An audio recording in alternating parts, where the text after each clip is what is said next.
ಅಖಿಲ ಭಾರತ ಸಾರ್ವತ್ರಿಕ ಮುಷ್ಕರದ ಅಂಗವಾಗಿ ನಗರದಲ್ಲಿ ಕಾರ್ಮಿಕರು, ಮಹಿಳೆಯರು ಹಾಗೂ ವಿವಿಧ ಸಂಘಟನೆಗಳ ಕಾರ್ಯಕರ್ತರು ಭಾರೀ ಸಂಖ್ಯೆಯಲ್ಲಿ ಭಾಗವಹಿಸಿ ಕೇಂದ್ರ ಹಾಗೂ ರಾಜ್ಯ ಸರ್ಕಾರಗಳ ವಿರುದ್ಧ ತೀವ್ರ ಪ್ರತಿಭಟನೆ ನಡೆಸಿದರು. ವಿವಿಧ ವೃತ್ತದಲ್ಲಿ ಆರಂಭವಾದ ಪ್ರತಿಭಟನೆ ಬಳಿಕ ನಗರ ಪ್ರಮುಖ ರಸ್ತೆಗಳಲ್ಲಿ ರ್ಯಾಲಿ ಸಾಗಿ ಚನ್ನಬಸವೇಶ್ವರ ವೃತ್ತದಲ್ಲಿ ಧರಣಿ ನಡೆಸಲಾಯಿತು. ಕಾರ್ಮಿಕ ಸಂಘಗಳ ಜಂಟಿ ಸಮಿತಿ ಹಾಗೂ ಸಂಯುಕ್ತ ಹೋರಾಟ ಕರ್ನಾಟಕ ನೇತೃತ್ವದಲ್ಲಿ ನಡೆದ ಈ ಮುಷ್ಕರದಲ್ಲಿ ಕಾರ್ಮಿಕ, ರೈತ, ಮಹಿಳಾ, ದಲಿತ, ವಿದ್ಯಾರ್ಥಿ ಹಾಗೂ ಯುವಜನ ಸಂಘಟನೆಗಳು ಪಾಲ್ಗೊಂಡಿದ್ದು ಕಂಡುಬಂದಿತು. ಈ ಹೋರಾಟವನ್ನು ಉದ್ದೇಶಿಸಿ ದಲಿತ ಸೇನೆ ಜಿಲ್ಲಾಧ್ಯಕ್ಷ ಉಡ್ಚಪ್ಪ ಮಾತನಾಡಿ, ಕೇಂದ್ರ ಸರ್ಕಾರ ಜಾರಿಗೆ ತಂದಿರುವ 4 ಲೇಬರ್ ಕೋಡ್ಗಳು ಕಾರ್ಮಿಕರ ಹಕ್ಕುಗಳನ್ನು ಕುಗ್ಗಿಸುತ್ತಿವೆ. ಕನಿಷ್ಠ ವೇತನ, ಭದ್ರತೆ ಇಲ್ಲದಿರುವುದು, ಗುತ್ತಿಗೆ ಕಾರ್ಮಿಕ ವ್ಯವಸ್ಥೆ ಹೆಚ್ಚುತ್ತಿರುವುದು ಹಾಗೂ ಸಂಘಟನೆ ಹಕ್ಕುಗಳ ಮೇಲೆ ನಿಯಂತ್ರಣ ಹೇರಿರುವುದು ಕಾರ್ಮಿಕರ ಬದುಕಿಗೆ ಧಕ್ಕೆಯಾಗಿದೆ ಎಂದು ಆರೋಪಿಸಿದರು. ಮೊದಲನೇದಾಗಿ ಬಸವ ಅಂಬೇಡ್ಕರ್ ಅವರ ನೇತೃತ್ವ ಇವತ್ತೇನು ಆಲ್ ಇಂಡಿಯಾ ಈ ಒಂದು ಕಾರ್ಮಿಕ ಚಳವಳಿಗೆ ಎಐಟಿಸಿ ವತಿಯಿಂದ ಈ ಒಂದು ಚಳವಳಿಯನ್ನು ಹಮ್ಮಿಕೊಂಡಿದ್ದೀವಿ. ಇವತ್ತು ದೇಶಾದ್ಯಂತ ಕಾರ್ಮಿಕರಿಗೆ ಇವತ್ತು ಕೇಂದ್ರ ಸರ್ಕಾರ ಬಹಳ ಒಂದು ಅನ್ಯಾಯದ ಪರಿಸ್ಥಿತಿಯನ್ನು ಇವತ್ತು ತಂದುಕೊಡ್ತಾ ಇದೆ.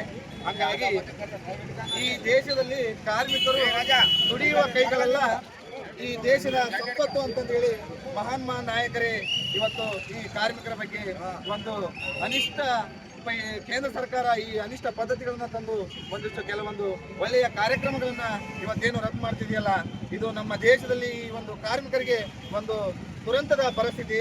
ಯಾಕಂದ್ರೆ 1920ರಲ್ಲಿ ಸ್ಟಾರ್ಟ್ ಆಗಿರ್ತಕ್ಕಂಥ ಅನೇಕ ವರ್ಷಗಳ ಕಾಲ ಈ ಕಾರ್ಮಿಕರು ಇವತ್ತು ಈ ದೇಶದಲ್ಲಿ ದುಡಿತಾ ಇವತ್ತು ಒಂದು ಏಳಿಗೆಯನ್ನು ಕಾಣಲಿಕ್ಕೆ ಸಾಧ್ಯವಾಗದಂಥ ಪರಿಸ್ಥಿತಿ ಒಳಗೆ ಇವತ್ತು ಕಾರ್ಮಿಕರು ಬದುಕ್ತಾ ಇದ್ದಾರೆ.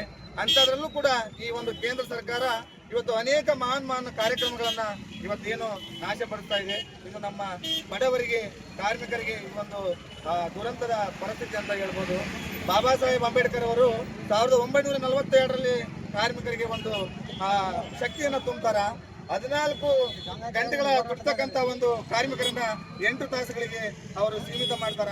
ಅದೇ ತರನಾಗಿ ಪ್ರತಿಯೊಬ್ಬ ಕಾರ್ಮಿಕರ ಹೆಣ್ಣು ಮಕ್ಕಳಿಗೆ ಅವರು ಗರ್ಭಿಣಿ ಅಂತ ಹೇಳಿ ಇದ್ದ ಸಮಯದಲ್ಲಿ ಅವರಿಗೆ ತೆರಿಗೆ ಸಮೇತ 6 ವಾರಗಳ ಒಂದು ವೇತನವನ್ನ ನೀಡಲಿಕ್ಕೆ ಡಾಕ್ಟರ್ ಬಾಬಾ ಸಾಹೇಬ್ ಅಂಬೇಡ್ಕರ್ ಅವರು ಅವಾಗ ಜಾರಿಗೆ ತರ್ತಾರ.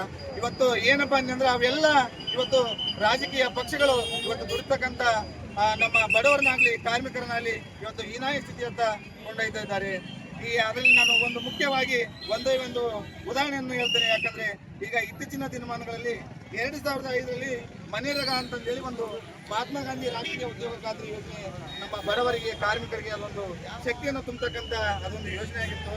22 ದಶಕಗಳ ಕಾಲ ಈ ಮನೇರಗಾ ಯೋಜನೆ ನಮ್ಮ ಕಾರ್ಮಿಕರಿಗೆ ಒಂದು ಶಕ್ತಿ ತುಂಬಂತ ಒಂದು ಸಂಗತಿಯಾಗಿತ್ತು. ಈಗ ವೀಪ್ಜಿ ರಾಮ್ಜಿ ಅಂತಂದು ಹೇಳಿ ಈ ನರೇಗಾ ಉದ್ಯೋಗ ಖಾತ್ರಿ ಯೋಜನೆಯನ್ನ ಬಂದ್ ಮಾಡಿ ವೀಪ್ಜಿ ರಾಮ್ಜಿ ಅಂತಂದು ಹೇಳಿ ಇವರೊಂದು ಮಾಡ್ತಾ ಇದ್ದಾರಲ್ಲ ಕೇಂದ್ರ ಸರ್ಕಾರದವರು, ಇದು ನಮ್ಮ ಕಾರ್ಮಿಕರಿಗೆ, ಬಡವರಿಗೆ ಬಹಳ ಅನ್ಯಾಯದ ಒಂದು ಪರಿಸ್ಥಿತಿ.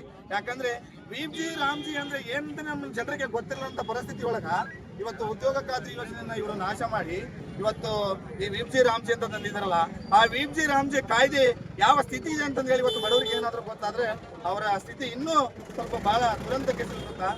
ವೀಪ್ಜಿ ರಾಮ್ಜಿ ಅನ್ನೋದು ಮೊದಲನೇ ಬಾರಿಗೆ ಇವರು ಮೊನ್ನೆ ಡಿಸೆಂಬರ್ 18, 2025ರಲ್ಲಿ ಇದನ್ನ ಸಂಸತ್ನೊಳಗೆ ಅಂಗೀಕಾರ ತಂತಾರ.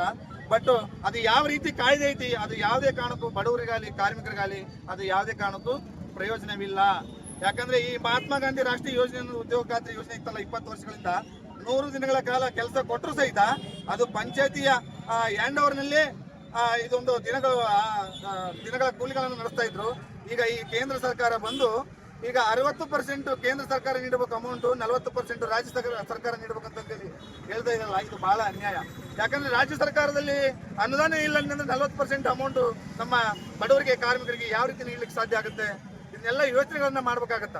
ಹಂಗಾಗಿ ಈ ಕೇಂದ್ರ ಸರ್ಕಾರ ಈ ರೀತಿಯಾಗಿ ನಮ್ಮ ಕಾರ್ಮಿಕರ ಮೇಲಾಗ್ಲಿ, ಬಡವರ ಮೇಲಾಗ್ಲಿ ಈ ರೀತಿಯಾಗಿ ಇವರು ಏನು ಧೋರಣೆಗಳನ್ನು ತೋರ್ತಾನೆ ಮುಂದಿನ ದಿನಮಾನಗಳಲ್ಲಿ ದೇಶದಲ್ಲಿ ಇಡೀ ದೇಶಾದ್ಯಂತ ನಮ್ಮ ಕಾರ್ಮಿಕರು ಸಿಟ್ಟಿಗೇಳ್ತಾರ.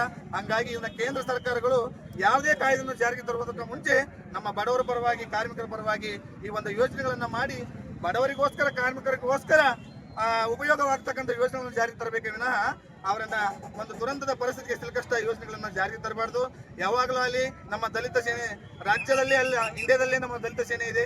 ಯಾವಾಗಲೂ ಬಡವರ ಪರವಾಗಲಿ ಕಾರ್ಮಿಕರ ಪರವಾಗಲಿ ಯಾವಾಗಲೂ ನಮ್ಮ ದಲಿತ ಸೇನೆ ನಮ್ಮ ರಾಜ್ಯಾಧ್ಯಕ್ಷರಾಗಿದ್ದಂಥ ಹನುಮಂತ ಜಿ ಯಲಸಂಗಿ ಅವರ ನೇತೃತ್ವದಲ್ಲಿ ಇನ್ನೂವರೆಗೆ ಅನೇಕ ರೀತಿಯಾಗಿ ನಾವು ಬೆಂಬಲ ಕೊಡ್ತೀವಿ ಅಂತ ಹೇಳಿ ಇಲ್ಲಿ ನಾನು ಒಂದೆರಡು ಮಾತುಗಳನ್ನು ಮುಗಿಸ್ತೀನಿ. ಜೈ ಭೀಮ್, ಜೈ ಭಾರತ್.